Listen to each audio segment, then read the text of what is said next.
Fala, doutores! Eu sou Ricardo Valente, oftalmologista aqui do Rio de Janeiro, idealizador do canal Fala Doutores, canal esse que vocês já vêm conhecendo, venho tentando trazer as celebridades aí do mundo da medicina para brilhantar a vida de vocês nessa nossa medicina aí, se Deus quiser, pós-Covid, que a gente consiga aí decolar e só ouvir histórias boas de sucesso, muitas cabeçadas, né, que é como a gente mais aprende, isso sempre é muito importante.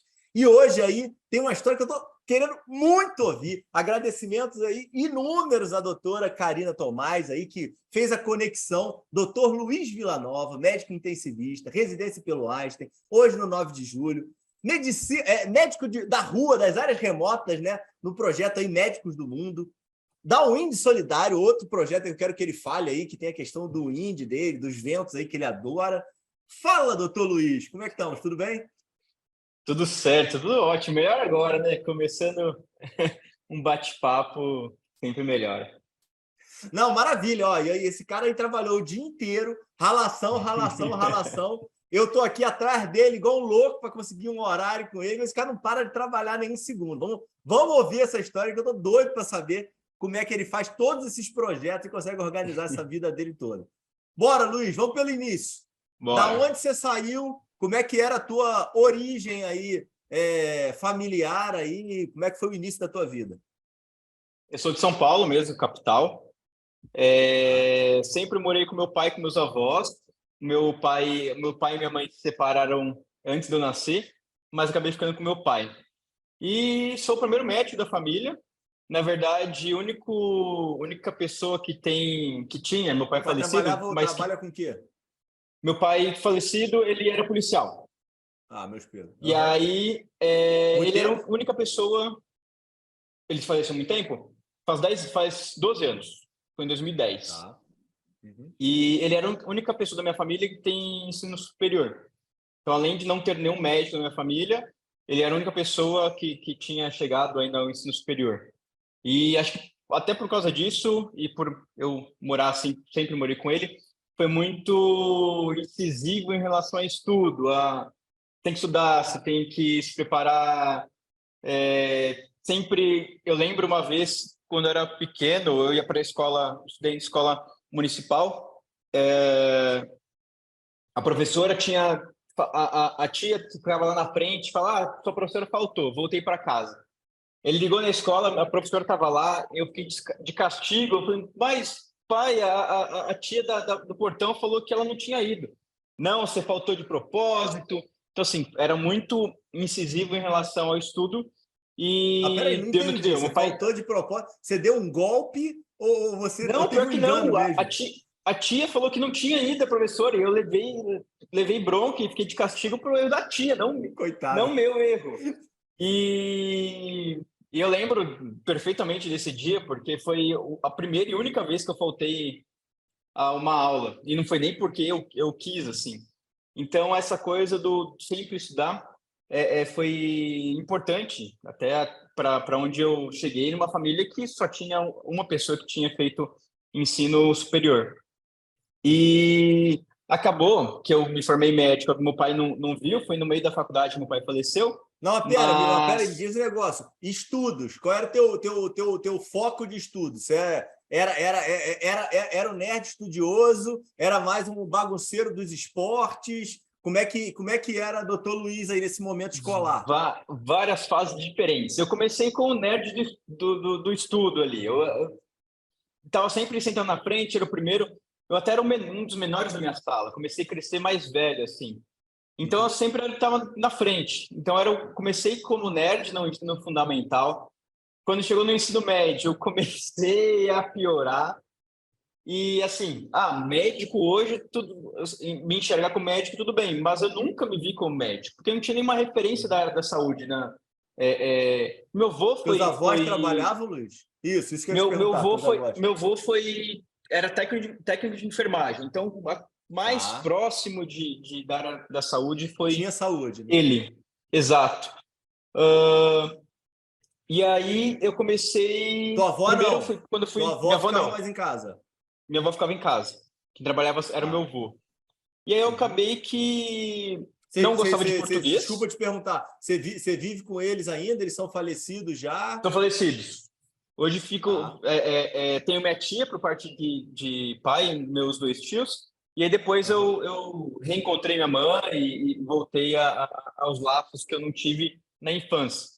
E aí eles Tá, são, ela é viva, meus tios também. Mas entendi. hoje eu moro sozinho. Tá. E Fala do quando eu fui, português aí que você ia falar e eu te interrompi. não, então, eu fui prestar o vestibular e eu não gostava de português. E aí, matérias com direito, coisas com português, pô, descartei. Uhum. Exatas também nunca fui bom. Depois, assim, até a oitava série eu era o nerd. Depois comecei a decair.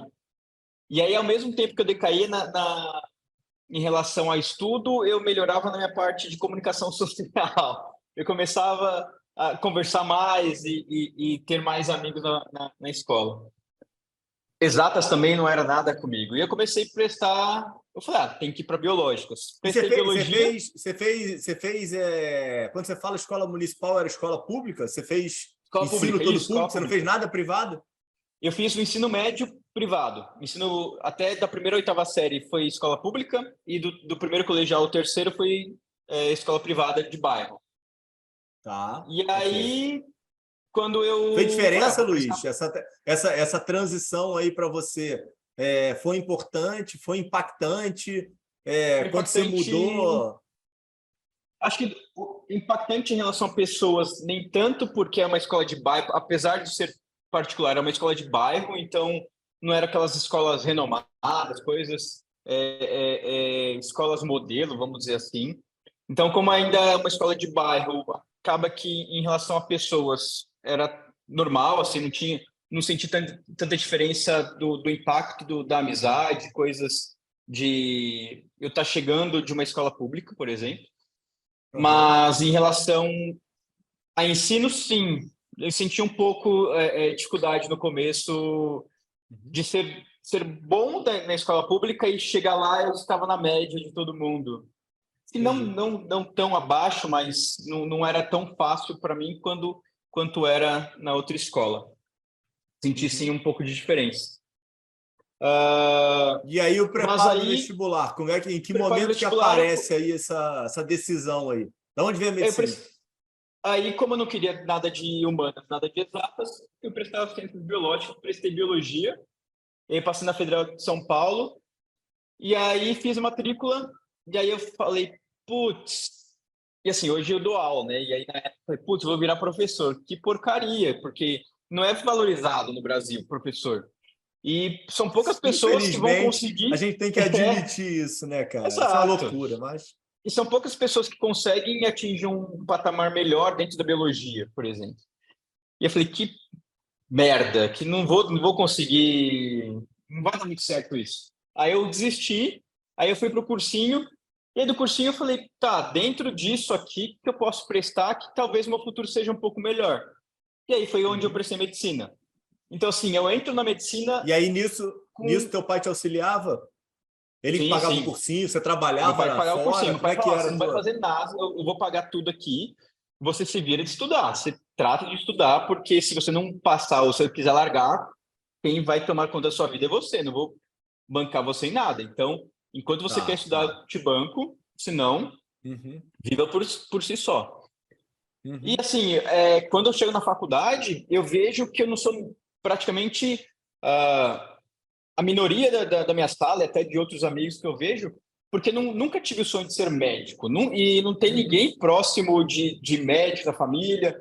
Então, coisas do tipo, desde criança eu brincava de médico, queria ser médico. O meu sonho era ser médico. Não, simplesmente eu fiz medicina porque eu não me encaixava em outros lugares e achava que essa profissão seria boa para no futuro em relação a trabalho e qualidade de vida, seria uma boa. Então eu Você entro chegou a já cursar no biologia ou não? Não fiz a entendi isso. matrícula e antes fiz a matrícula, mas antes de começar o curso eu tranquei. E aí Tá. acabei E não você não indo tinha mais. feito vestibular para medicina nesse ano também ou você fez outro ano? Não, Aí você fez só um ano só só de para cursinho? medicina. Aí eu fiz mais um ano de cursinho, tinha feito um ano de cursinho, fiz mais outro ano de cursinho para medicina. Ah, E tá, entendi. aí caí nessa do todo mundo tá lá por um propósito, meu propósito é ser médico, minha vida é ser médico. E E medicina você fez para o aqui, Brasil todo? fiz para o Sul, eu Você fiz não... faculdade no Rio de Janeiro, fiz em Valença. Aí Foi eu a fiz primeira vez que você saiu de casa? primeira vez. Tá, legal. Primeira vez. E aí eu Aham, fui prestando para vários locais, e aí tinha Valência, já começava com o Enem. Na época não tinha aham, ainda as faculdades que aceitavam o Enem, algumas do Rio já começavam a aceitar. E aí eu tinha feito o Enem, prestei para o Enem e passei em Valência, que na época era pela SESC Gran Rio, que era Valência, aham. Petrópolis e Campos, se eu não me engano.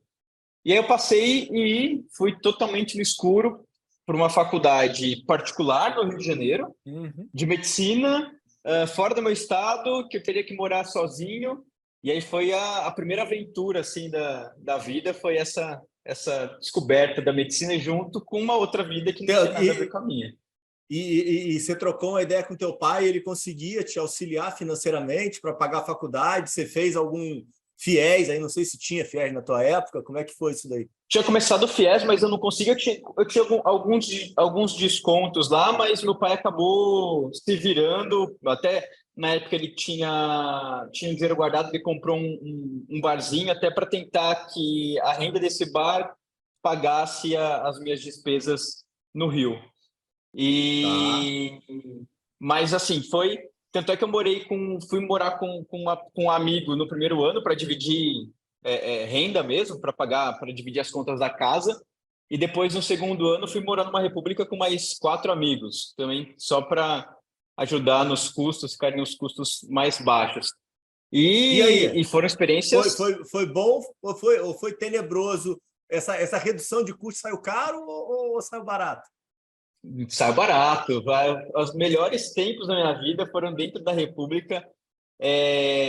Até porque nesse meio da República eu perco meu pai, então outro amigo meu também da República Putz. também tinha perdido o pai dele. Então, assim, foi Não, mas peraí, e aí? um E a ponto grana, cara? de. E aí, como meu pai era policial e faleceu em Qual foi serviço, a. e aí ele Ah, entendi. tinha o seguro da polícia. E aí foi que Entendi. deu para pagar os custos da faculdade.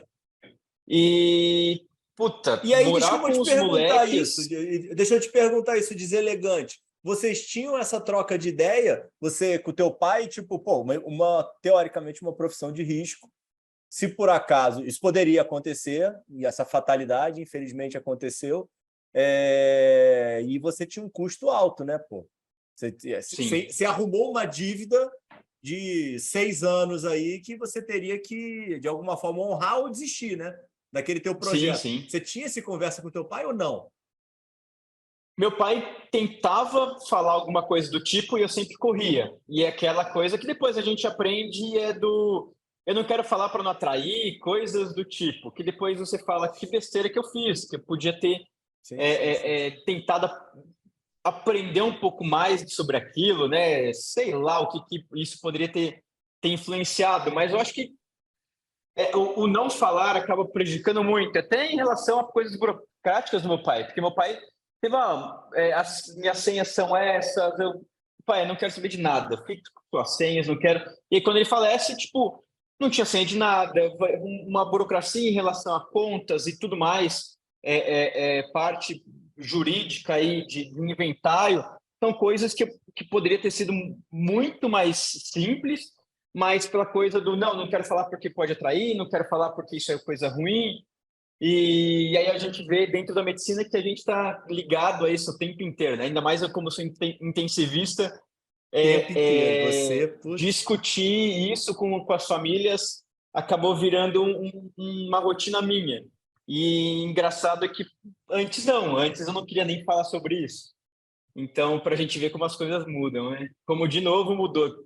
Igual eu falei da primeira vez lá, que eu não queria ser professor, hoje eu sou professor, e essa também não querer discutir sobre morte, coisas do tipo, e hoje, infelizmente ou felizmente, acabo vivendo isso no meu dia a dia. É bom para a gente ver que a empatia ela é importante mesmo, né? Não é uma palavra bonita que Exato, inventaram aí agora, que a gente utiliza tanto, né?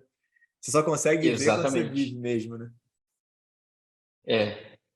Tá, E mas e aí, aí, diz negócio. desculpa te cortar, o teu Nada. período de faculdade, qual o período que você teve essa tragédia com teu pai? Foi indo para o terceiro ano, começando o terceiro ano, começando o quinto período. Tá. Quinto período. Você já tinha um bom desempenho na faculdade, manteve, você tinha um desempenho ruim e passou a ter pela perda do teu pai. Como é que foi? Teve alguma mudança esse evento para você durante a faculdade? Não, acho que, por incrível que pareça, as coisas fluíram, assim. E eu creio muito que também foram morar numa república com outros amigos e não estar em São Paulo. Acho que estar no local onde a gente sempre estava, não sei se teria sido bom, como seria isso, mas estar numa outra cidade que não tinha vínculo praticamente nenhum em relação a coisas que a gente fazia, né, durante a vida.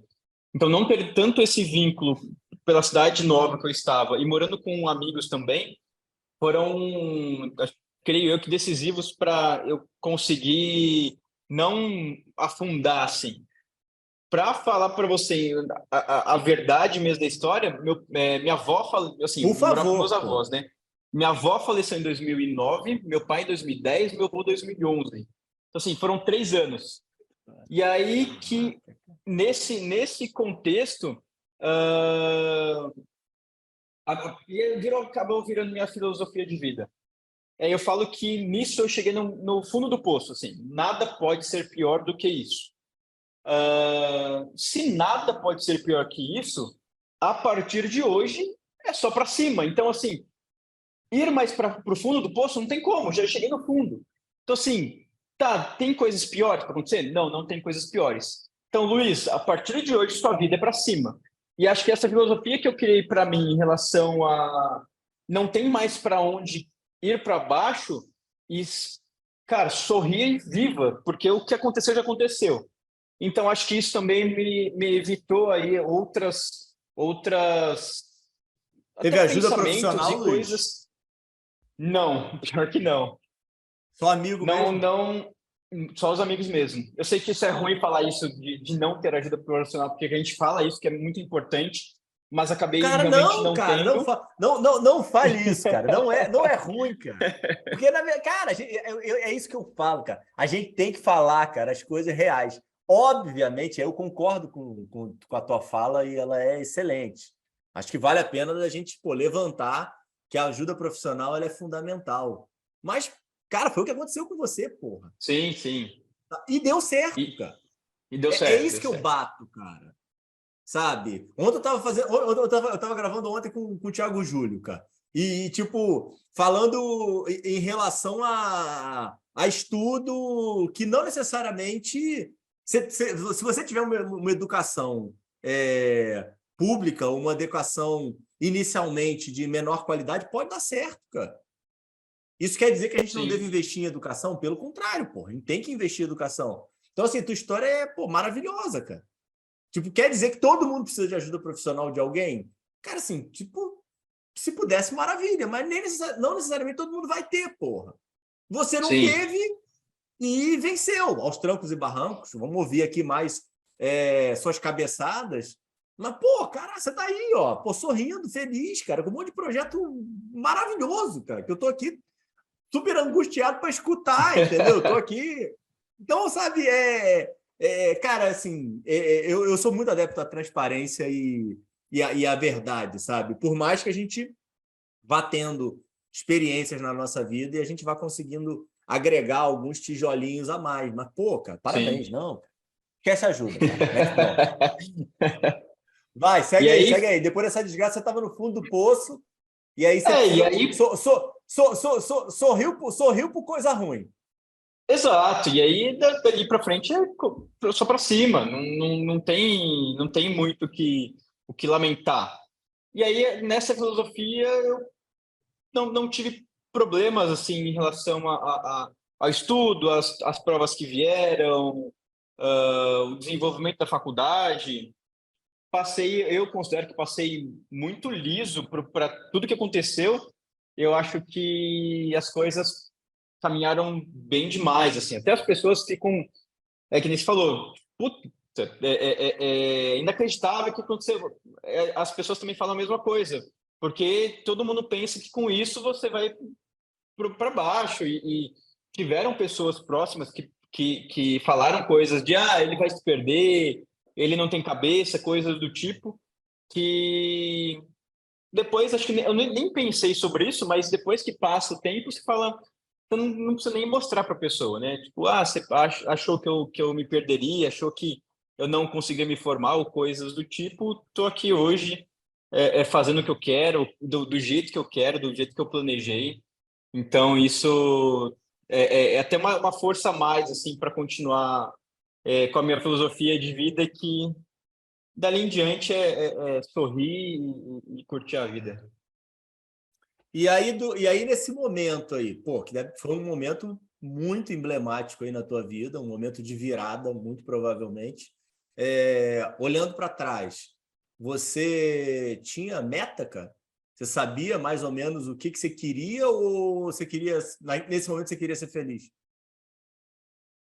Eu sempre fui muito, eu sempre mudo muito minhas metas e meus sonhos. Eu até tenho duas frases do Fernando Pessoa tatuadas no meu braço.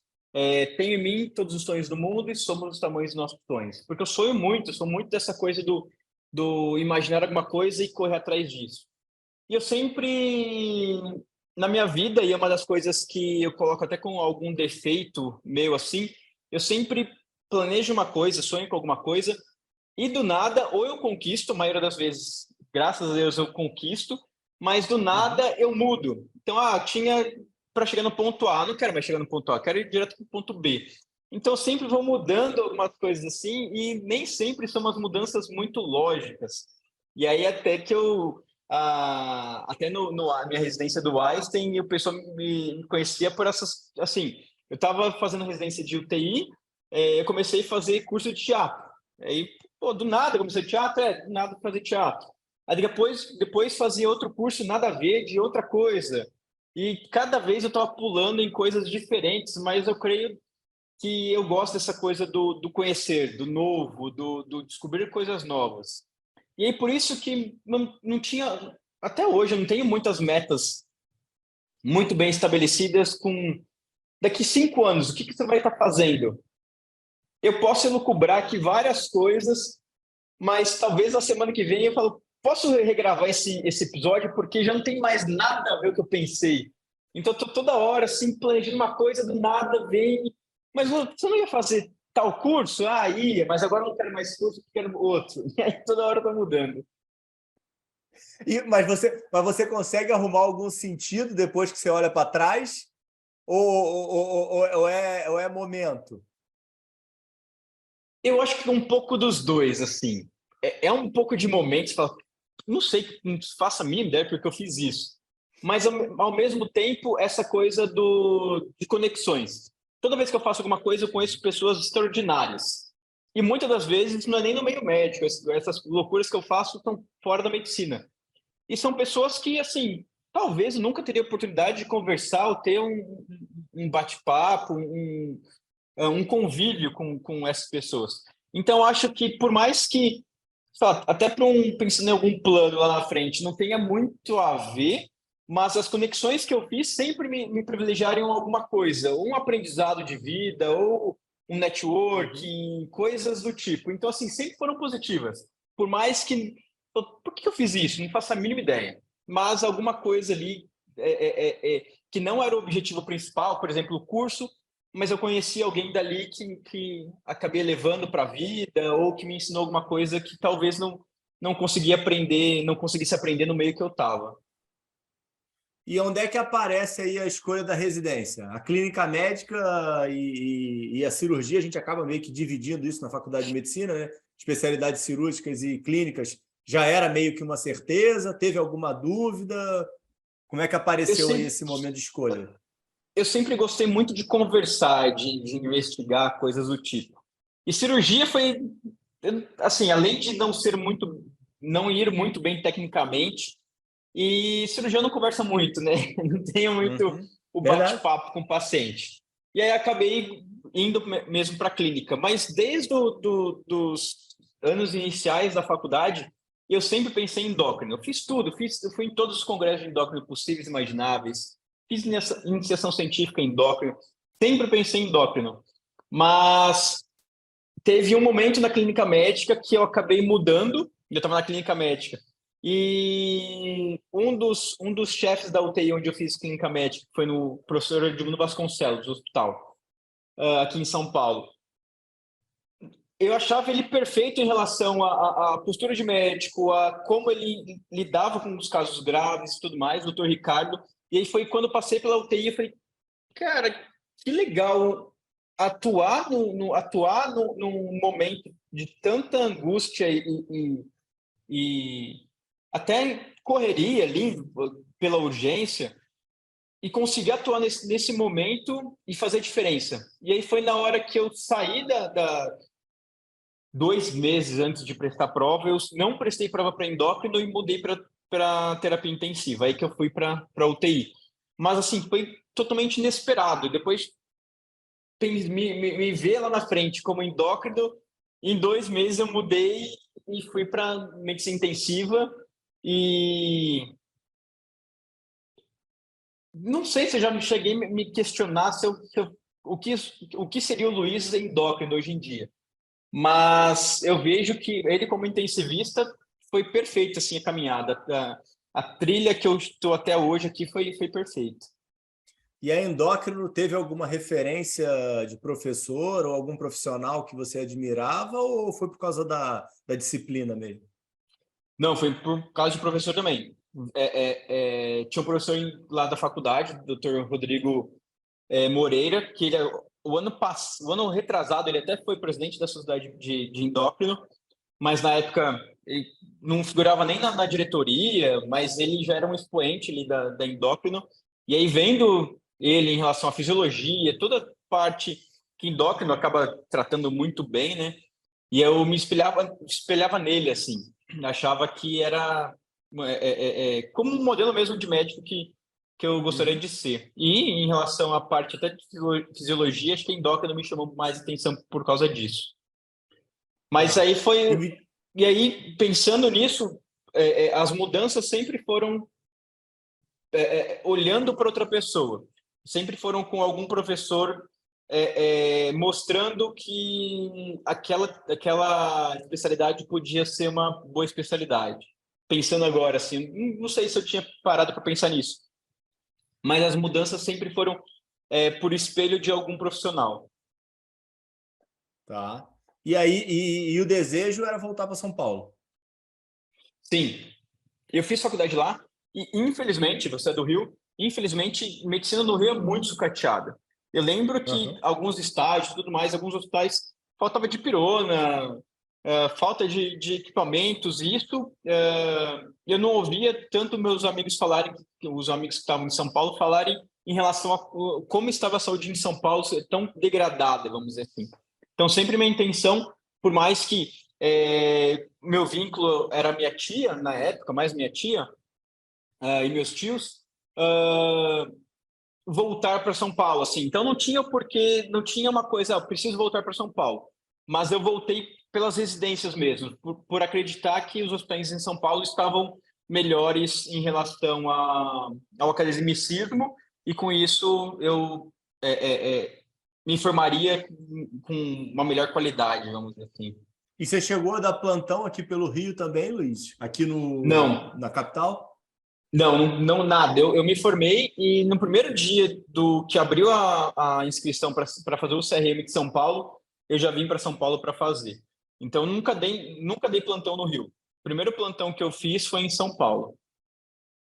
E vamos entrar nessa seara polêmica aí que você citou, porque eu concordo com você. Eu acho que tem uma questão de sucateamento no Rio bastante. E hoje, a tua visão aí já, trabalhando no mercado de São Paulo, você acha que existem ilhas de referência, tá? Einstein, Sírio, aí o 9 de julho mesmo. Então, você tem locais aí diferenciados. Mas existe muita coisa sucateada ou não? Você acha que São Paulo mesmo tem um nível diferenciado que consegue mesmo no público ter um referencial acima mesmo do país? Eu posso, assim, não conheço tantos hospitais públicos em volta do país, mas vendo muitos hospitais públicos aqui de São Paulo, eu posso afirmar que continua sendo um polo de bem de conhecimento, quando a gente fala até de residência médica. Então, assim, todos os meus amigos, até que não estão em São Paulo, que vão prestar residência, falam, presta em São Paulo, presta os mais clássicos, né? USP, Unifesp, os hospitais escola, vamos dizer assim. Mas falei, mas presta os TUS também, porque assim tem muitos que estão muito bom, muito bom. E vários amigos da minha turma que formaram no Rio e continuaram no Rio, fizeram residência no Rio, hoje vieram para São Paulo. Então fizeram residência no Rio, mas pelo sucateamento, pelo valor de plantão que é pago no Rio, que é pago em São Paulo, eles acabaram vindo para São Paulo e hoje moram em São Paulo, mesmo sendo do Rio. Vários amigos que são cariocas, mas hoje moram em São Paulo por causa da qualidade do plantão, do que pode oferecer em relação à especialidade deles. E quando você fala São Paulo, você fala capital mesmo ou aí você abrange para todo o interior? Sorocaba, Campinas? Como é que você pensa no São Paulo quando você fala isso? Pelas escolas médicas, Campinas, pela Unicamp, PUCamp, Sorocaba tem a PUC, Sorocaba, também são ótimos polos, mas eu sempre penso que São Paulo é capital, mas assim, a gente como tem as universidades, principalmente públicas no interior de São Paulo, são Ribeirão Preto, falam que é perfeito em relação à parte médica. Então, mas quando eu falo de São Paulo, por conhecer ainda mais aqui, por morar aqui, eu falo de capital mesmo. E eu vejo que tem muitos locais muito bons. Mesmo excluindo Einstein, Sírio, 9 de Julho, pensando só nos públicos. Tá, show de bola. Aí, beleza, residência que você foi fazer e me dá um posicionamento, se é que você consegue, você deve ter algum acesso, a questão de faculdade aí do Einstein e os cursos de residência mesmo. Como é que foi a tua experiência e você recomenda o curso de residência? Abrange um pouquinho mais, tudo bem o que você fez, mas você deve ter contato com outros colegas aí que estão estudando ou estudaram no Einstein e a questão da faculdade. Como é que você vê o Einstein como instituição de ensino? Eu estou fazendo a pós de docência e preceptoria em medicina pelo Einstein. E assim, que legal, cara. Não sabia que era pelo Einstein. Estou fazendo essa pós pelo Einstein. Então tua resposta vai ser enviesada, pô. Caramba, então, mas porra. Por isso que eu comecei já falando disso. Mas assim, eu comecei falando isso porque eu quis fazer essa pós no Einstein pelos 2 anos que eu passei sendo residente do Einstein. Então, assim, a gente, por trabalhar em um hospital particular, ser aí o levantar a bandeira do melhor da América Latina, a gente, por ser residente, fica o tempo inteiro com o preceptor. Então, não é aquela coisa do você... O Einstein, depois do Dr. Luiz, esse episódio aqui, vocês podem fazer um patrocínio, hein? Eu vou aceitar, hein? Verdade. Aí a Karina vai me bater. Não, mas 9 de julho chegaremos lá. Chegaremos lá. É o intuito agora. Top 5. 9 de julho é top 5. Adorei. Mas, assim, foi perfeito. Assim, minha residência, eu acho que foi perfeita em tudo. Sempre eu tive módulos que eu rodei em hospital público, então também, porque todo mundo fala, mas você roda no Einstein, onde tem tudo, todos os equipamentos, mas você vai para o SUS, não vai ter tudo isso. Mas eu falo que a medicina intensiva, quanto mais coisa você tiver, mais aparelhos você tiver, melhor condições seu paciente tem que ser assistido.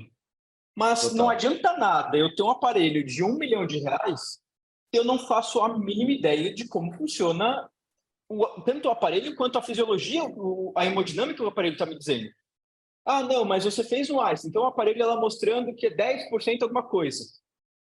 Ótimo, se eu não entender que aqueles 10% a mais é para fazer volume, ou é para eu ligar droga vasoativa, ou é para estubar, sei lá o que eu vou fazer, você não entender tudo que envolve essa máquina, então, assim, se eu tenho a máquina, vai ser mais fácil porque eu tenho números melhores para me guiar. Mas se eu não tenho a máquina, eu sei em relação à hemodinâmica o que eu tenho que fazer com o meu paciente.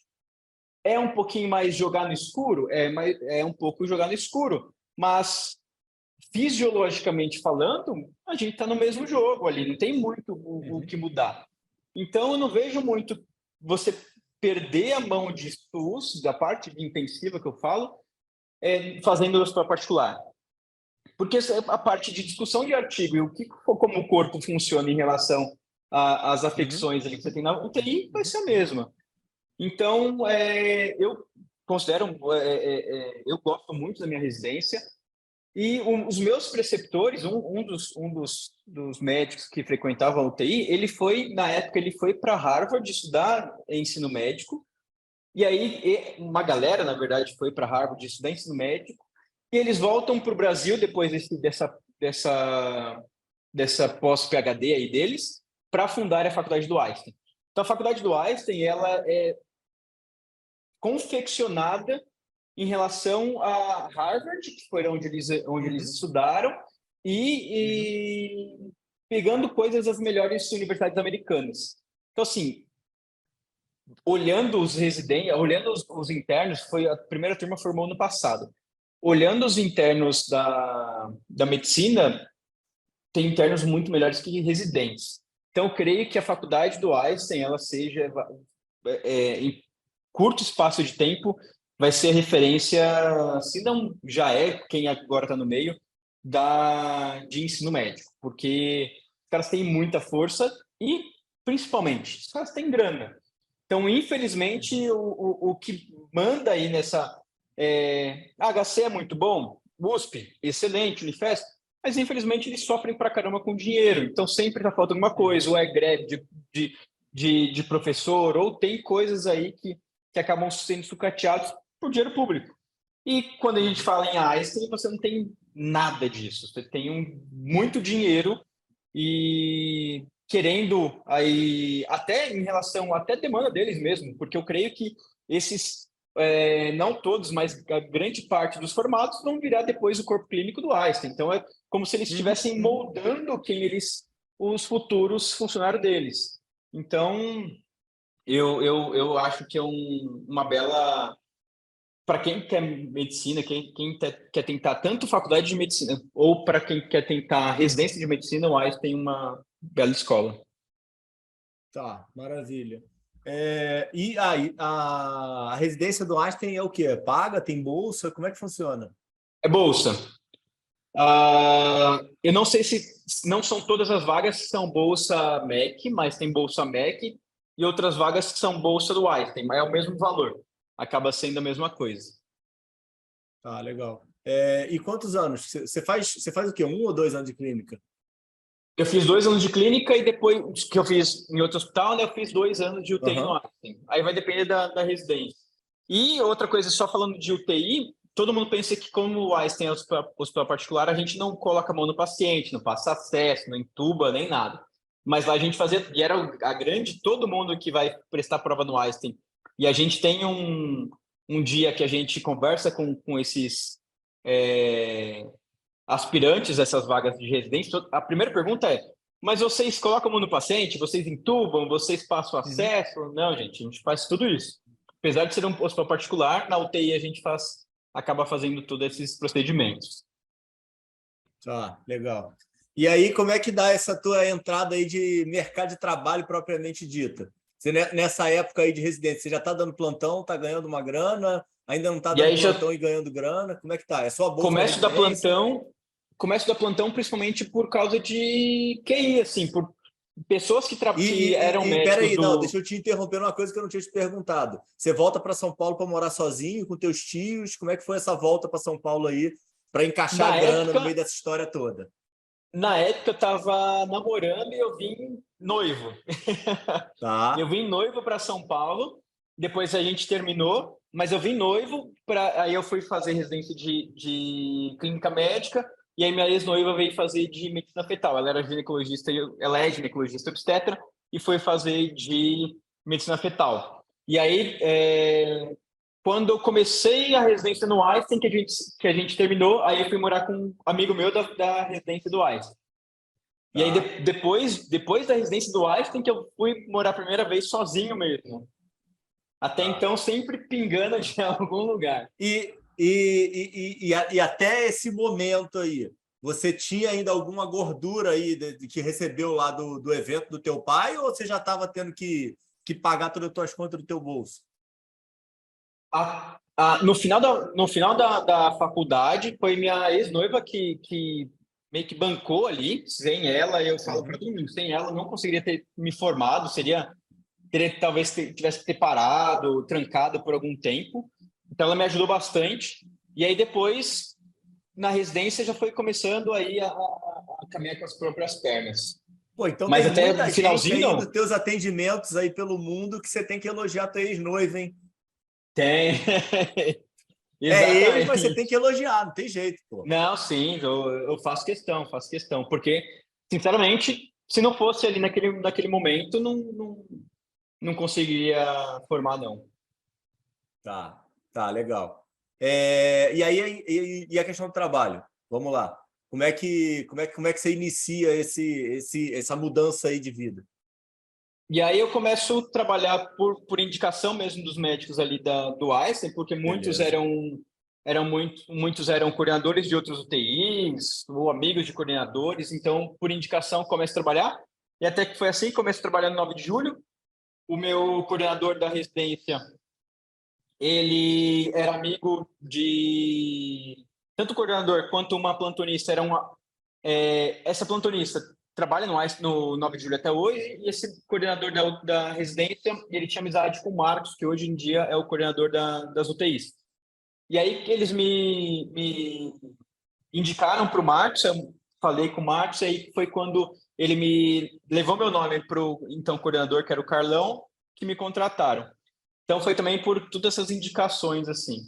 E até hoje sempre trabalhei por causa disso. Então sempre foi por indicações. Então pessoas que trabalhavam comigo, você não quer trabalhar em tal lugar, você não quer ir para tal lugar. Nunca precisei correr atrás assim.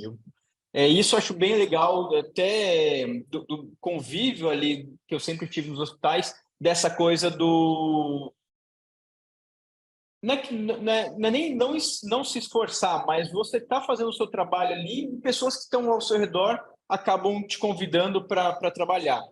E creio eu que seja essa parte, o que eu falo para muita gente. Parte técnica da medicina é importante para caramba, mas a parte social eu considero ela muito mais. Assim, até em relação, se a gente for discutir processos, coisas do tipo. Então, o cara pode ser muito bom, ele fez tudo que está no protocolo, mas a família, se der alguma coisa errada, a família vai processar porque ele não conversou direito com a família. Você pode até fazer alguma coisa errada, mas se você está conversando com a família, você se mostra ali que está junto, que, putz, errar é humano, que as coisas podem acontecer, mas você se mostra aberto para a família, as coisas mudam. Você pode não, por mais que você possa ter errado, você não é processado. Então, essa parte eu gosto muito, eu sempre fui assim, de conversar do faxineiro dentro da faculdade, do faxineiro ao diretor da faculdade. Eu que faço isso até hoje nos hospitais. Converso com a tia da limpeza ali, que tá arrumando, tá limpando ali o chão, o maior diretor que passa, e eu brinco também, da mesma maneira dos dois. Então, assim, eu não vou falar que eu sou ruim tecnicamente, mas não me acho perto dos melhores. Eu fico bem na média ali. Mas essa parte do tentar tratar todo mundo igual e tentar fazer do meu ambiente um ambiente bom de trabalho em relação à parte social, nisso eu tenho certeza que eu mando bem, assim, porque é uma das coisas que até me levaram para a parte do voluntariado e pensar em outras coisas a não ser só o meio que eu vivo ou onde eu estou em relação a ser médico e outras profissões são inferiores, coisas do tipo. Então, levar todo mundo no mesmo modelo de... Gente, a gente está todo mundo igual. A gente vai no cemitério, ninguém diferencia médico de pedreiro. Então, assim, isso acabou... Sempre me deu boas oportunidades de trabalho e até de convívio ali, né? Então, acho que isso é o meu grande forte dentro da medicina. Não é nem parte técnica, não, é mais a parte social. Tá, e aí eu posso ficar calado aqui nesse podcast. Pessoas inteligentes acabam fazendo o episódio sozinho. Você já engatou no voluntariado. Vai, já mete a bola para esse lado aí, aonde que aparece a história do voluntariado, que você já em off já me falou, já que eu vou aqui confessar para vocês que eu estava me voluntariando para o voluntariado do Dr. Luiz, mas ele me veio com uma conta aqui que ele vai explicar para vocês como isso tudo funciona. Eu fiquei meio em pânico aqui, tá? Eu já mudei um pouco a minha opinião, tá? Então fala, Luiz, como é que aparece a história do voluntariado na tua vida? Quem foi a primeira pessoa que te levou ao voluntariado? Eu mesmo. Se é que teve uma. Você mesmo? Fui eu mesmo. Porque na faculdade, aí eu vou voltar lá na faculdade. Na faculdade a gente aprende que desde que a gente entra, por mais que a gente tenha um sonho de, sei lá, eu quero ser um oftalmo para atender pessoas na rua, sei lá. Dentro da faculdade te leva tanto a coordenação da sua faculdade, quanto amigos, quanto profissionais que você vai encontrar durante a vida, vão falar para você tem que ser um ultra especialista, porque quanto menos especialista você for, menos dinheiro você ganha e mais infeliz você vai ser. Então, por mais que você entre com uma coisa eu quero ser um clinicão, não quero fazer outra, só quero fazer clínica médica e quero ser clinicão. Durante a faculdade, você vai desistir disso, porque vão falar que clínicão é uma merda e isso não vai dar certo, você vai ser pobre. Então, a faculdade nada mais é que uma escola de ultra especialistas. Se você não for especialista, você vai ser um nada na vida médica. Foi exatamente assim comigo. Então, fui lá, me formei, clínica médica. Depois fiz UTI. E aí, fiz UTI, não preciso, como fiz residência, não preciso fazer prova de título. Mas, quem tem prova de título é melhor porque não sei o que lá. Fiz a prova de título, tenho prova de título intensiva. E aí eu cheguei, quando eu terminei tudo isso, eu parei para me olhar e falei, beleza, hoje eu atingi tudo que me falavam lá atrás, que eu seria feliz, o que seria o suprassumo da medicina, é você ser ultra especialista. Hoje eu sou ultra especialista na minha área, tenho todos os títulos da minha área, e tá faltando uma coisa, eu não me formei para ser isso que eu sou hoje. Então tem alguma coisa que não está certa. Se isso é ser feliz, tem alguma coisa errada. E aí foi que eu falei, puta, vou fazer alguma... Aí tinha um período de férias, eu falei, vou fazer alguma coisa. Procurei na internet e vi uma viagem de voluntariado para Goiás para mexer com onças. Então a gente ia lá para mexer com onças, alimentar onça, entender o porquê que elas estão presas e tudo mais. E aí eu fui nesse voluntariado, na parte de férias, e achei animal, assim, parte de você ajudar as onças lá, a alimentação, por que elas estão ali, e toda essa parte. Falei, cara, que animal fazer trabalho voluntário. E aí, na hora que eu voltei, falei, animal, isso, quero fazer mais vezes. Nada a ver com medicina, isso daí. Nada a ver com medicina. Tá. Isso, nada a ver com medicina. E aí eu falei, cara, e se eu fizesse mais voluntariado? Aí foi a primeira vez que eu fui para o sertão, também era ajuda de professores com crianças, era capacitação de professores. E fui para o sertão de Pernambuco. No sertão de Pernambuco teve uma menina que se machucou com o pé, e aí, alguém é médico? Sou médico. Eu e mais uma menina que éramos médicos, e a gente foi olhar o pé dela e tudo mais, e aí nisso deu clique. Eu falei, cara, que legal se fizer alguma parte de voluntariado com o que eu sei fazer, que é a parte médica, ou que eu acho que eu sei fazer, que é a parte médica. Se eu unir essas duas coisas, talvez seja legal. E aí foi a primeira vez que eu fui numa expedição médica, que foi o da UND Solidário. Você estava já formado? Você estava em que período da faculdade? Já tinha terminado a UTI. Então, já tinha passado toda a parte de residência, estava pleno, um intensivista com título perdido no mundo. E aí foi aí que eu acho que eu voluntariado. Mas peraí. Esse gap aí da onça. A onça foi na faculdade, não foi? Não, foi depois da UTI. Tu já tinha feito... Tá, tudo bem. Já tinha feito tudo. Beleza. Tinha entendido que tinha sido durante a faculdade, entendi. Não, só para você ter uma ideia. A prova de título foi em dezembro de 2018. A onça foi em junho, o sertão em agosto, o da Indy em setembro. Então, assim, em 3 meses eu falei, me joguei nesse negócio.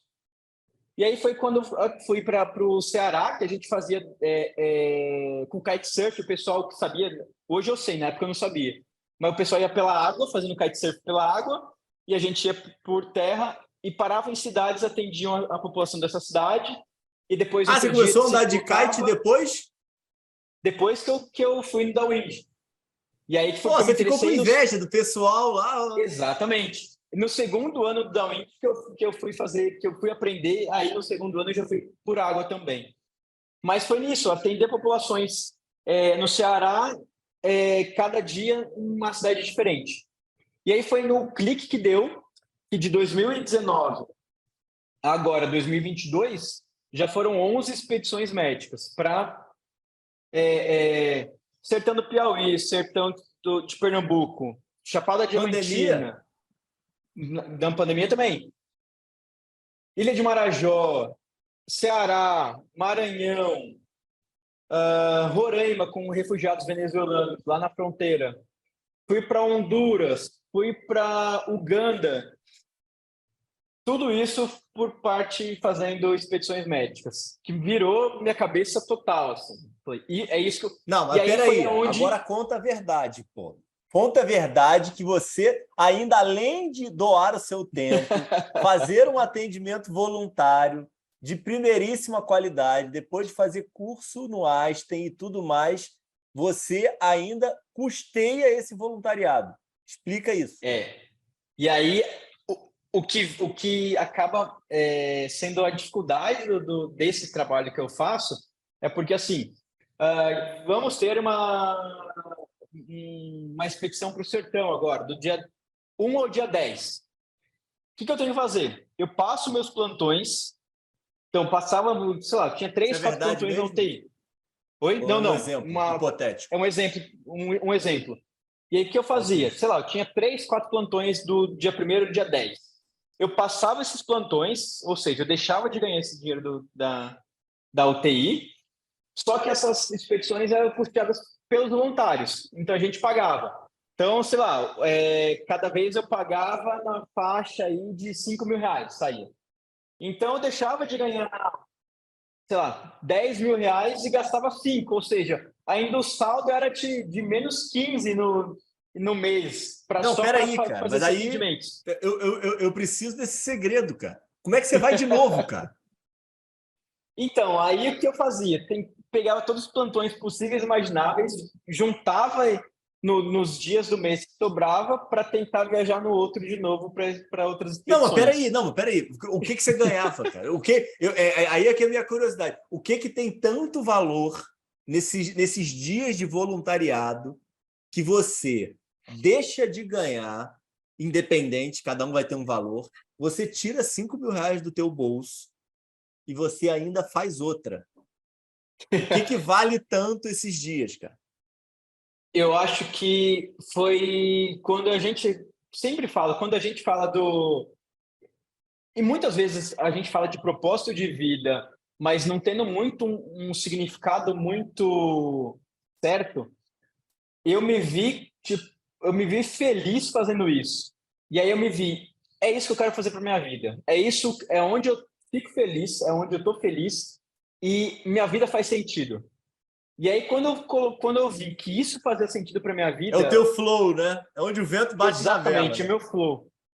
E quando eu vi que isso era a parte mais importante do meu mês, é que eu percebi que dane-se se eu vou trabalhar uma semana seguida de plantões noturnos todos os dias. Mas eu sei que daqui 10 dias eu estou lá fazendo esses atendimentos. Então, acabou começando por isso. Assim, se tornou a coisa mais importante para minha vida em relação a tanto o Luiz como pessoa, quanto o Luiz médico. E vou te falar, é a coisa mais simples de falar isso. Simplesmente é você chegar num local onde a cultura não tem nada a ver com a sua. Então, você entender esse intercâmbio de culturas que muitas das vezes vai te chocar com a sua. Então, muitas das vezes, eu acho que aquilo é totalmente errado mas aonde eu tô, aquilo é totalmente certo. Então, me reinventar como pessoa e como o que eu trago de verdades para mim, talvez não sejam verdades absolutas e não sejam nem verdades, talvez sejam verdades só para mim e para a maior parte do mundo não. Então, me enxergar dessa forma do Luiz, você não tem verdades. Você pode até ter algumas direções, mas talvez não seja a direção que você está tomando agora, talvez não seja a que muitas pessoas tomam.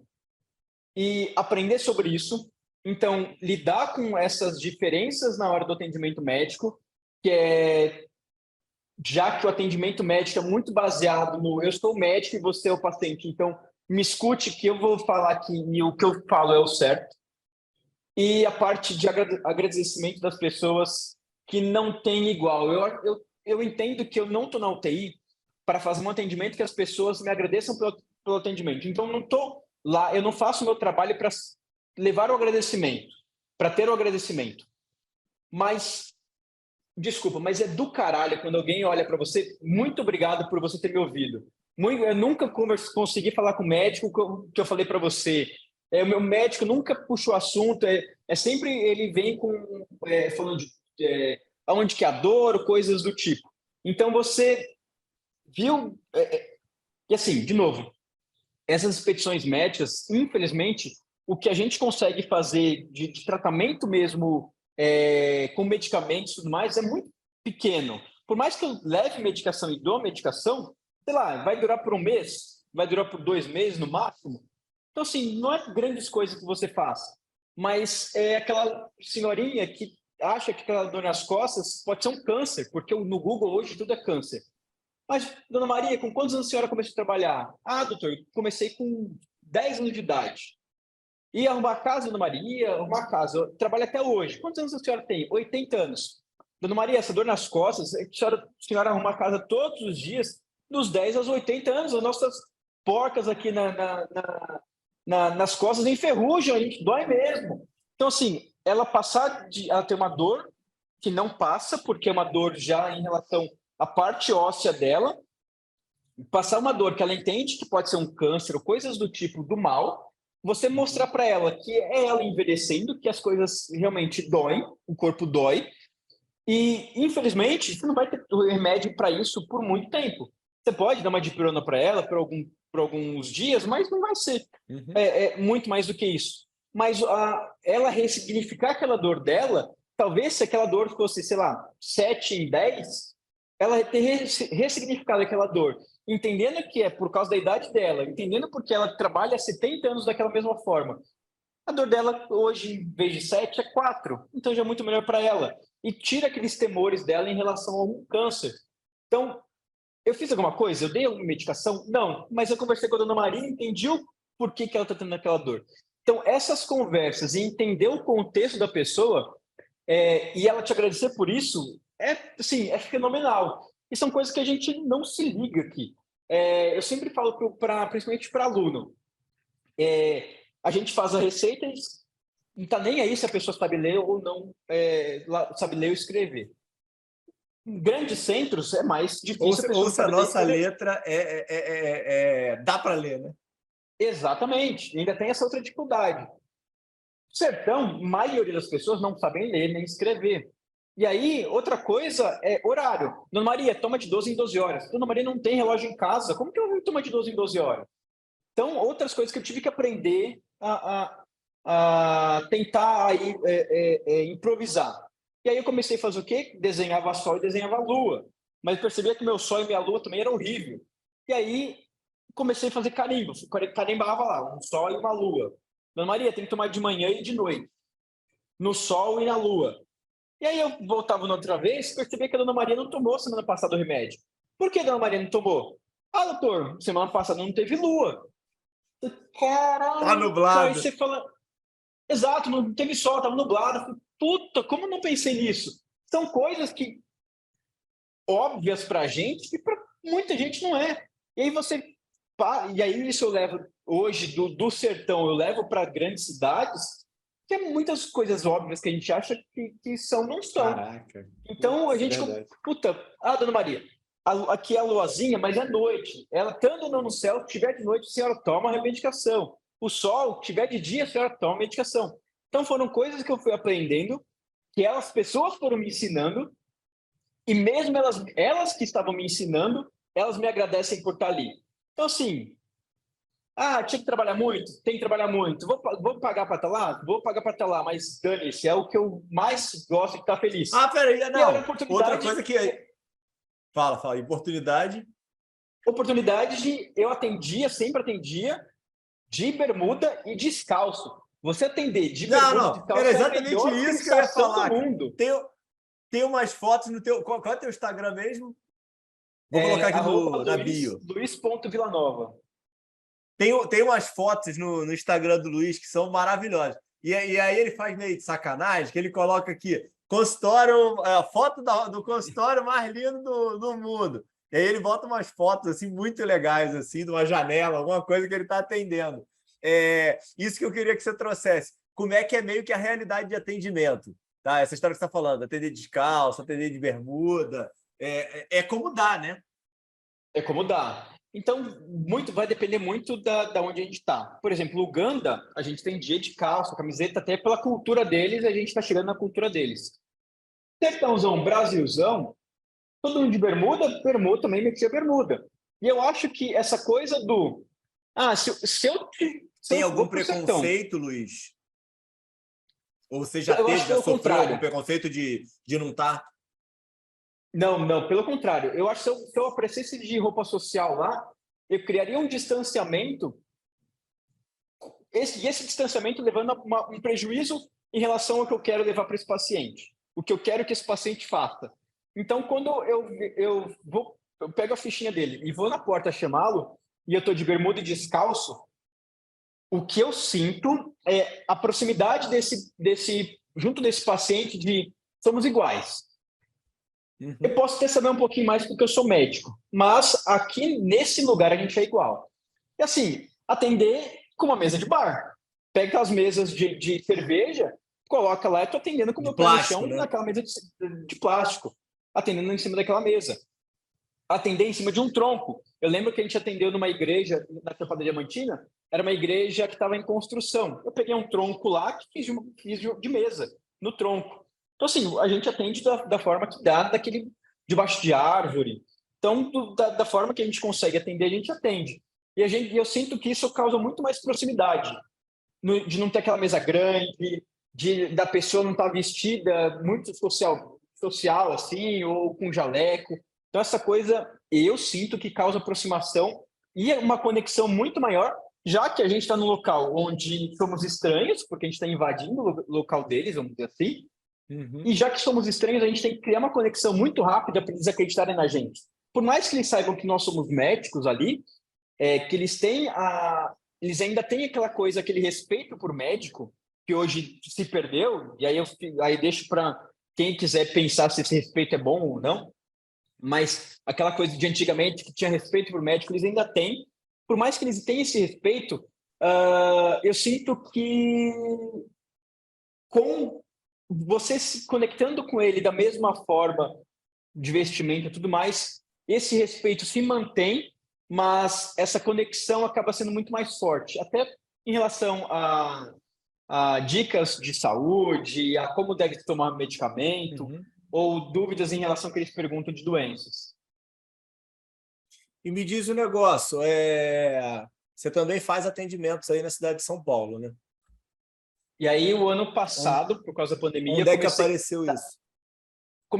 Na verdade, começou em 2020, que eu consegui uma vaga no Médicos Sem Fronteiras aqui no Brasil para tratar de população de rua. E eu fiquei 5 meses no Médicos Sem Fronteiras. E aí foi quando eu comecei Me situa. Eu sei o que é o Médicos Sem Fronteiras, mas como é que funciona entrar no Médicos Sem Fronteira? Como é que existe uma seleção tal? Eu sou totalmente perdido. Sim, o Médicos Sem Fronteiras é uma instituição francesa que está no mundo inteiro de medicina humanitária. E no Brasil, eles trabalham só em Roraima, por causa dos refugiados venezuelanos. Mas, na pandemia, acabou que o Médicos Sem Fronteiras atuou em São Paulo, Rio de Janeiro, Cuiabá, se não me engano, e Fortaleza. e Manaus. Uhum. Médicos Sem Fronteiras acaba sendo uma seleção. Você faz uma prova, tem uma entrevista com o psicólogo e uma prova, e você acaba sendo a seleção de pessoas para a vaga é uma seleção mundial. Então, tem uma vaga para tal país e acaba sendo concorrência mundial, dependendo da língua. Uhum. Então, para o Brasil, acabou sendo mais simples, porque como era no Brasil, tinha que ser português, acaba sendo uma concorrência menor, porque acabam sendo só meio que concorrentes brasileiros. E aí eu acabei sendo selecionado e trabalhei 5 meses, 4, 5 meses, aqui em São Paulo com população de rua. Foi aonde eu conheci, aonde eu vi o quanto eu não sabia nada das pessoas que eu passava na rua, assim, todos os dias. Teve a pandemia, teve um gap de desatendimento, eu saí do Médicos Sem Fronteiras, continuei fazendo as expedições, e aí conheci uma ONG de São Paulo, 2 ONGs, na verdade, Médicos do Mundo e o Bem da Madrugada, que faz o Médicos nas Ruas, que eles fazem atendimentos de população em situação de rua. E aí foi que eu comecei a voltar com população em situação de rua, e aí comecei a me engajar mais e entender quais são as dificuldades e como que a gente pode ajudar. Porque é muito contrassenso você falar no Brasil que você vai fazer um atendimento de rua, a gente tem um SUS. O SUS está lá. Então, assim, quem quiser ser atendido pelo SUS, tem atendimento pelo SUS. Não precisa ninguém ter um tratamento especial. Mas aí, quando você fala com pessoas em situação de rua, 99,9%. Você já frequentou o SUS? Já foi na UBS se tratar? Já, doutor. Já, mas as pessoas que estão na fila, elas me olham com cara feia porque eu tô com essa roupa rasgada, eu tô sujo, não tomei banho. Então a gente sofre preconceito de quem está esperando na fila. Ou não. E a enfermeira não quis tocar na gente, porque ela está com nojo da gente. O médico ficou longe, porque eu vi a cara dele de nojo da gente. Ele nem fez exame físico porque ele não queria colocar o equipamento dele na gente, não queria encostar na gente. Então, assim, existe o SUS? Existe. Essas pessoas são atendidas pelo SUS? Não.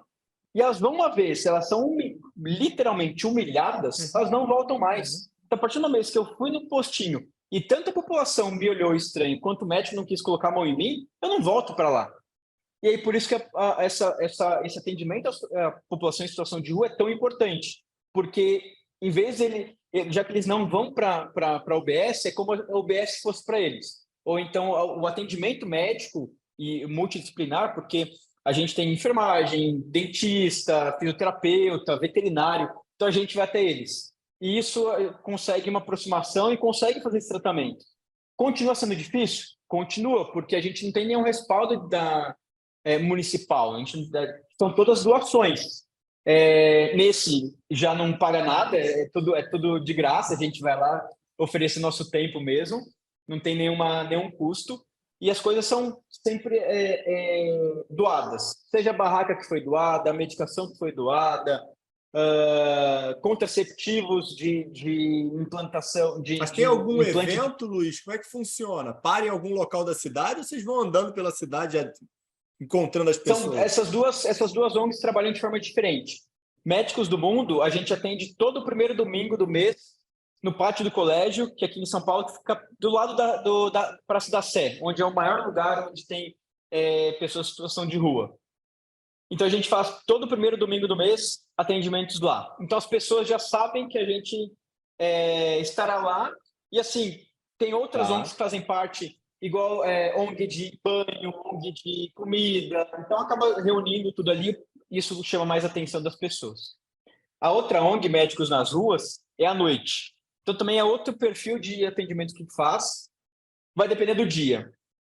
Tem dia que é fixo e tem dia que a gente sai andando e vai procurando as pessoas mesmo, vai pelo caminho, abordando as pessoas que estão na calçada ali para perguntar se quer atendimento. Caramba, que legal, cara. E dá certo, cara? Dá. E tem várias histórias de pessoas... Cara? Depende, por exemplo, quando a gente atende local fixo, as pessoas vêm, a receptividade é maior, porque elas estão chegando até a gente. Quando a gente está indo até elas, dependendo do local e da situação, não é muito receptivo e a gente entende. E é uma das coisas que eu falo porque sempre tem vários estudantes. E é o que eu falo para os estudantes. O que a gente vê, a gente está passando na rua, essas pessoas estão no chão, então a gente passa caminhando, então a gente sempre tem uma visão de cima para baixo. Então, praticamente 24 horas do dia, eles se veem inferiores porque eles estão lá embaixo sentados e a gente lá em cima, e eles olham para a gente, então sempre de inferioridade. E muitas das vezes não é nem inferioridade, eles são invisíveis. As pessoas passam como se eles não existissem. Quando a gente vai abordar eles, e aí eu sempre falo, gente, atendimento, olho no olho. Se a pessoa está sentada no chão, sente no chão. Não tenha nojo do chão. Senta no chão, olho no olho. Então você vai estar no mesmo nível que ele. Muitas das vezes, a pessoa não quer conversar contigo, não quer receber atendimento. Se você está falando ali com ela, ela negou. E eu falo para eles, é frustrante você não atender esse paciente? É frustrante. Mas isso é muito importante para ele. Talvez seja a primeira vez no dia ou em semanas que a voz dele foi ouvida. Que ele falou, não quero ser atendido, você entendeu e você saiu. Porque assim, o senhor, você tem um real para... Não. Você tem alguma comida? Não. Toda vez é não, não, não. E talvez seja a primeira vez que ele falou e alguém acatou o que ele falou. Então, por mais que seja frustrante de não ter o atendimento médico, talvez seja o único momento de empoderamento que ele teve em dias, semanas. Então, é muito importante para ele ver que ele ainda continua tendo voz, que ele não é um invisível, por mais que seja aquele tantinho ali de tempo que foi um contato. Mas é importante ver, eu não sou invisível. Eu falei com ele e ele escutou que eu não queria atendimento e ele foi embora. Então, eu tenho voz. Então, são coisas que a gente não percebe, que isso foi aprendendo também com o tempo, que eu passo para os estudantes. Perceba que isso pode ter mudado o dia dele ali. Ele não recebeu atendimento? Não, mas ele viu que ele não é invisível para todo mundo. Então, isso acaba modificando um pouco também a vida dele. Então, são vários... eu falo, gente, vocês estão fazendo esses atendimentos. Se vocês não sabem o que vocês vão fazer, eu também não faço a mínima ideia. Por mais que eu seja formado e esteja aqui todo mês, eu não faço ideia, porque cada um vai demandar alguma coisa diferente. E muitas das vezes, o que eu vou pensar que é para ser feito, está tudo errado e não vai ser. Ele vai negar aquilo ali e vou ter que pensar em outra coisa. Então, assim, se vocês não sabem, eu também não sei, a gente vai descobrir junto, porque vai sempre uma surpresa.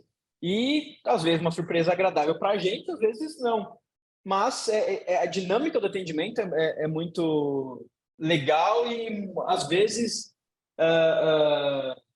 acaba causando algum espanto na gente, porque como ninguém não quer atendimento, como não quer conversar? Mas aí você entende por um outro lado e você fica mais... aquela coisa do... Todo mundo fala de trabalho voluntário, todo mundo fala de frustração. E aí fala, gente, frustração é sua expectativa em cima do outro. Mas quando você pega uma outra visão da frustração, não é. A Dona Maria lá, se você não consegue tratar a dor dela, mas você ressignifica aquela dor dela, você pode estar frustrado porque não tratou, não curou a dor. Mas ela saiu totalmente agradecida porque você mudou. Então você não pode estar frustrado com isso. Mesma coisa do paciente, de rua. Eu não atendi, mas se ele se sentiu ali alguém vivo e não invisível, você pode ter frustrado que não fez o atendimento, mas, pelo contrário, você tem que agradecer, porque aquele momento você proporcionou um momento de vida para ele. Então, a frustração é muito do que a gente pensa das nossas ideias para os outros do que dos outros. Quando você pensa nessa outra perspectiva, talvez você não saia frustrado de todos os atendimentos. E as pessoas começam a pensar de outra forma. Sempre pensou assim ou isso é amadurecimento? Amadurecimento total. E falo que eu mudo cada vez que eu vou para a rua, eu vou para atendimento fora, é um novo Luiz que surge ali e que eu tento trazer para a UTI. Por mais que seja um atendimento na rua, sem equipamento nenhum, eu tento trazer aquela experiência que eu tive ali para dentro da UTI também. Seja com o meu paciente dentro da UTI, seja com a equipe multidisciplinar ali. Então, é sempre eu sempre consigo... Porque todo mundo fala, pô, mas ser intensivista indo todos os equipamentos possíveis na UTI para você ir para a rua, você só com o seu step. Então, gente, mas tem tanta coisa que eu levo de um lugar para o outro que, se eu contar aqui, eu fico um ano falando para vocês. Mas é totalmente amadurecimento. Amadurecimento e fala que eu sou maduro nessa área, sou uma criança ainda. Cada mês aprende uma coisa.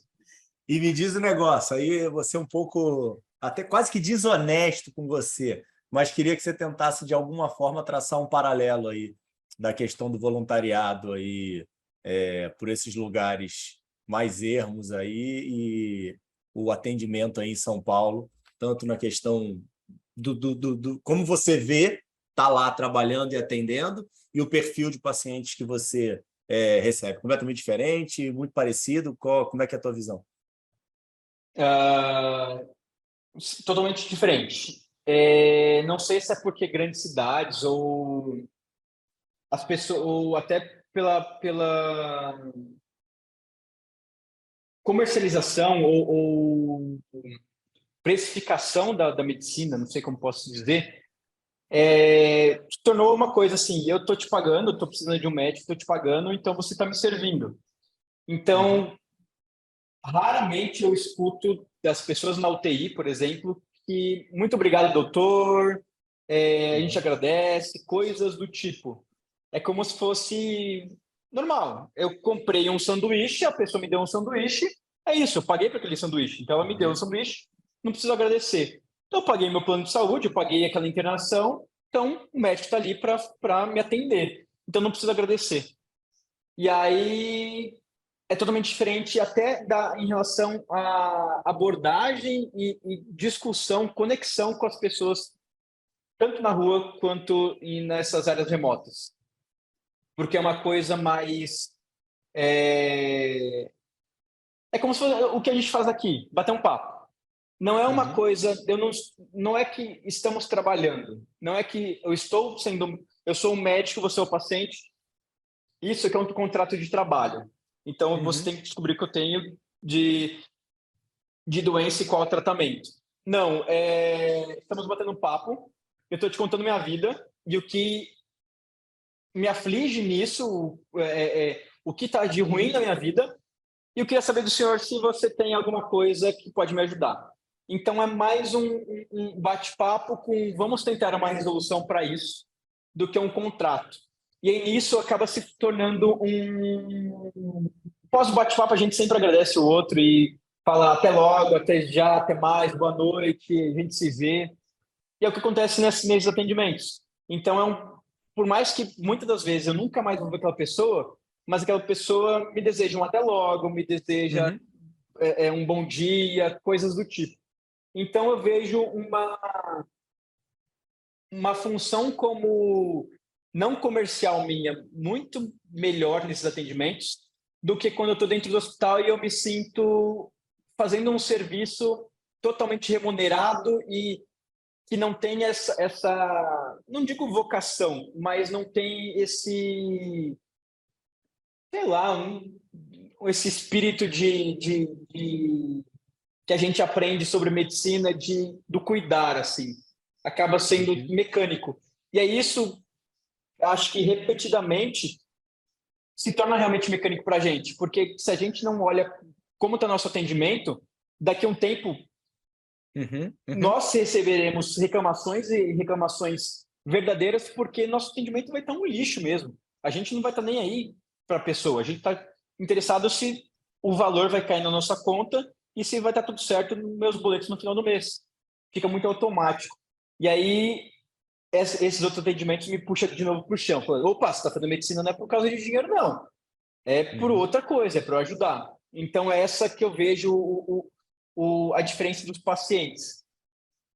E eu sinto muito porque a maior parte do meu tempo eu faço atendimentos de remuneração e não atendimentos do cuidado, vamos dizer assim. Mas, colocando de novo a palavra infelizmente, não sei como mudar essa dinâmica do sair dessa medicina de contrato para uma medicina do cuidar de novo. Não sei se isso volta, eu creio que não. Não. Se é uma meta, se existe a dor, com certeza a solução existe, você vai encontrar. que você vai ficando angustiado Sim. com isso daí. E já me apresentou aí por essa conversa aí que você sabe encontrar soluções aí para os problemas. Tá? Vamos nós. Indicação de livro aí que você coloca aí para nossos convidados aí. O que você sugere aí? O que você gosta de ler? Fala para gente. Sendo muito sincero contigo, eu não lembro qual que eu mandei para você, mas eu trouxe 2. Entre O Mundo e Eu, do Ta-Nehisi Coates, que é Tá? um Nunca li. americano, e O Humano do Mundo, que é Débora Noal, que é uma psicóloga brasileira. E aí, esses 2, Entre o Mundo e Eu, é um pai negro fazendo uma carta, escrevendo uma carta, que é o Ta-Nehisi mesmo, escrevendo uma carta para o filho dele, como que o filho dele vai lidar com o mundo sendo negro. Então, ele fala do passado dele, como que foi a infância e o que ele passou de percalços em relação a ser um negro nos Estados Unidos e todo o cuidado que ele tem que ter. Se um negro se o negro vai sair na rua, é melhor sair com um RG, porque se for parada para a polícia vai querer saber quem é você. Mas talvez se você for filho de branco, você não precisa lembrar de RG. Se a polícia parar e perguntar quem é você, ela vai acreditar na sua história. Então, ele faz uma carta para o filho dele e quais são os cuidados que ele tem que ter, ele como negro, ele tem que ter com o mundo. Então, é muito legal esse livro. Faz a gente sair do nós brancos aqui, Sim, a sim, gente sim. sai do nossa perspectiva do... eu lembro uma charge que eu vi de um menininho... Tinham 2 meninos de bicicleta e o menininho negro anda com o cupom fiscal da bicicleta. E é parado e tudo mais. E cadê seu cupom fiscal? E aí o branco, não, por que cupom fiscal? Eu não ando com cupom fiscal. E aí o menininho negro mostra o cupom fiscal e fala, eu ando, porque toda vez acham que essa minha bicicleta é roubada. Então, são coisas que a gente nem imagina, que a gente nunca passou, e aí esse livro dá umas nuances assim pra gente. E esse Humano no Mundo é uma psicóloga do Médicos Sem Fronteiras, então ela conta um pouquinho da experiência dela, quase uma autobiografia das missões que ela fez pelo Médicos Sem Fronteiras, Congo, Haiti, passando algumas histórias, são todas verídicas, dessa população atendida por essa parte humanitária, da saúde humanitária. Também indico esses 2 livros. São Excepcional, pô. reais, mas que fazem a gente pensar.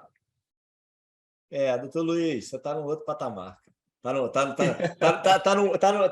num outro nível aqui. Gostei. Não li nenhum dos 2. Vai ter que entrar na minha lista de leitura aí. Queria que você depois me mandasse, Luiz. Pô, faz esse favor para mim. Me manda o link das instituições. Vou botar na bio aqui Tá para a bom? gente fazer propaganda aí para as ONGs, para tentar ajudar vocês de alguma forma. Acho que todo canal que a gente consegue abrir, né, para tentar estimular mais esses projetos aí. Quero que você finalize aí só com um pensamento de planejamento estratégico aí para o doutor Luiz para os próximos 5 anos aí. Como é que você se vê aí encontrando esse caminho aí da medicina do cuidar e do escutar aí, fortalecer a escuta ativa e você mais distribuído aí pelo Brasil e pelo mundo. E queria que você engatasse até se dá para continuar sendo o Dr. Luiz constituindo uma família, que isso é uma coisa que eu fiquei curioso. Como é que vai ser aí o dia que tiver? Quer ter filho? Vai constituir família ou vai ficar solto pelo mundo mesmo? Vamos lá. Daqui 5 anos, tá passando tão rápido, né? É difícil a gente planejar. Tá mesmo. Mas creio eu que tudo depende de se eu ganho na Mega Sena. Se eu ganho na Mega Sena, eu vou vir o médico de rua. Mas como vai ser difícil ganhar na Mega Sena? Você ganha na Mega Sena, você zera o atendimento remunerado? Zero e vou para fazer atendimento de rua. Legal. Mas como não vai ser difícil, manter os atendimentos... Difícil não é impossível. Não é impossível, não é impossível. Mas é manter meus atendimentos na UTI, que é a opção que paga meu boleto, mas não é simplesmente paga no meu boleto. Eu gosto de fazer o que eu faço. Então acaba ficando um pouco mais fácil também. Mas é seguir com o atendimento da UTI, tentando levar um pouquinho dessa experiência não médica, cambiar aí entre rua e UTI, e conseguir espalhar essa ideia de medicina de rua e fortalecer essa nova visão de atendimento, principalmente em áreas necessitadas, áreas remotas, rua, principalmente para as novas gerações que vêm aí, já que a gente fala sempre do sentido ruim das faculdades de medicina, muita faculdade de medicina surgindo, teremos 1 milhão de médicos a mais no Brasil daqui a X anos, e se esses 1 milhão de médicos estão informados com uma cabeça de ajuda em relação à parte de rua, áreas remotas, pensa da medicina com uma outra forma que a gente não está pensando hoje em dia. Então, talvez se esses próximos a serem formados, se a gente consegue canalizar isso que a gente está discutindo hoje para quem está se formando agora, a gente vai trocar esse... Que pena que vão ter 1 milhão de médicos e a gente vai ficar sem emprego, para teremos 1 milhão de médicos que estarão ajudando a sociedade em todos os âmbitos, em todos os locais. Isso seria magnífico. Então, por que não a gente tentar passar isso que a gente está discutindo aqui hoje para frente? Então, eu creio que seja isso, tentar canalizar, junto com a docência, esse novo, ou não, o velho olhar da medicina que está voltando de novo a enxergar outras nuances, e com isso não seja simplesmente pequenas ilhas que fazem esses atendimentos, essas atividades, que a gente consiga desenvolver mais isso e se torne coisa mais profissional, né? Porque hoje, infelizmente, não é muito profissional, a gente depende do voluntariado. Se a gente consegue fazer isso com protocolos, com outros tipos de abordagem, isso acaba virando aí uma melhora na qualidade de vida dessas pessoas, que é o que a gente sempre tenta fazer com a medicina.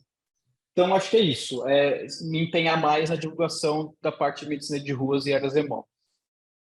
Família, eu já pensei em não ter família quando eu pensava em expedições, médicos em fronteiras e tudo mais, mas como eu vi que uma das coisas que eu até esse ano não viajei é que eu consigo ajudar tanto quanto na minha cidade, por exemplo, medicina de rua. Então, isso me abriu portas de continuar na minha cidade e ajudar tanto quanto.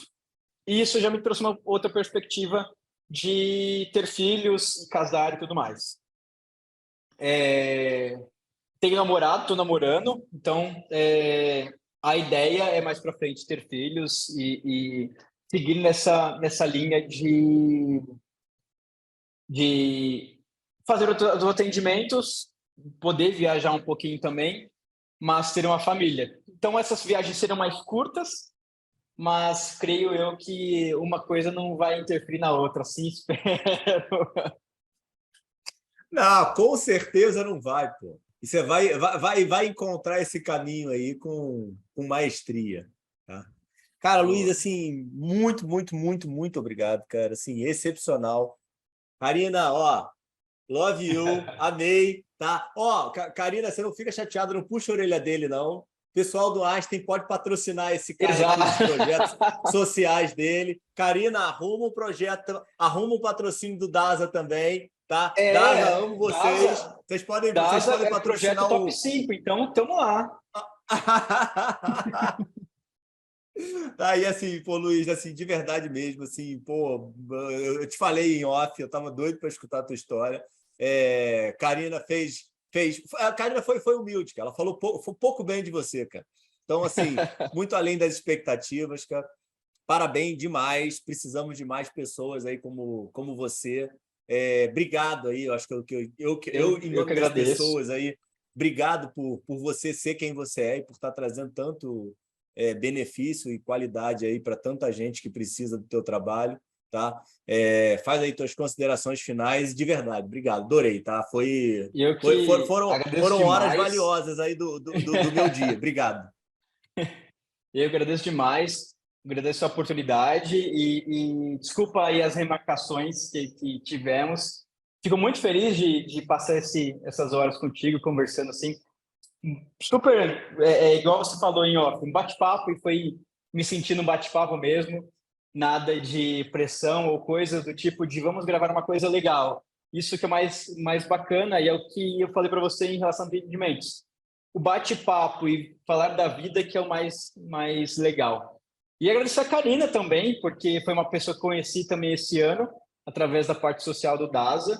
Então, também levando essa visão de social para dentro de hospital, que acaba não sendo uma coisa tão intuitiva, a gente falar de saúde e sempre a fala de saúde, a gente fala fora do hospital. E aí, se a gente consegue trazer isso para dentro do hospital, ainda mais se a gente fala do hospital, tem dinheiro envolvido, tem equipamento, tem medicamento, outras coisas a mais, que é o que falta para a gente nesses atendimentos, juntando os dois seria o mundo perfeito.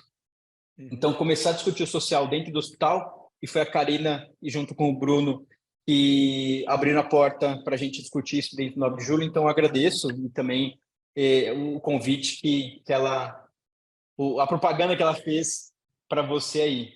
E é isso, agradecer esse espaço, que as pessoas ouçam a gente falar dessa parte de voluntariado, do voluntariado mesmo, tanto do pago quanto não pago, e se interessem, porque muda a vida. Eu falo isso porque é um Luiz antes do voluntariado e um Luiz depois do voluntariado. Luiz, fenomenal, cara. Obrigado de verdade. Vai descansar. Pessoal, fique com Deus. Até a próxima. Semana que vem estamos juntos de novo. Valeu! Valeu, tchau, tchau.